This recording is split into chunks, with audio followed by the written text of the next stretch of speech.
chochote ulicho nacho, kama una neema ya Mungu, neno ndani yako, kama Yesu yuko ndani yako, kinapata upako.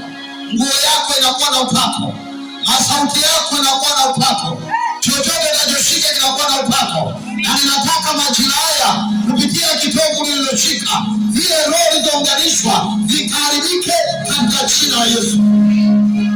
Kupitia mikono yako, mikono inapokea upako, na upako huo unaenda kufungua maisha yako.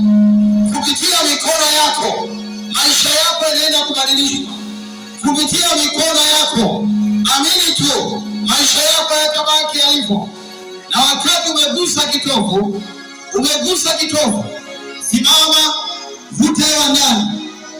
Kupitia hewa hiyo, kama ulipita sehemu upepo mbaya ukakukumba, majini alikukumba, mashetani alikukumba, yataondoka kwa hewa hiyo.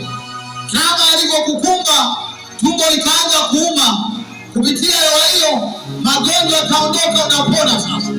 Iwe ni kansa inapona, iwe ni ukimwi unapona, iwe ni TB inapona, iwe ni malaria inapona. Vuta hewa ndani kwa nguvu.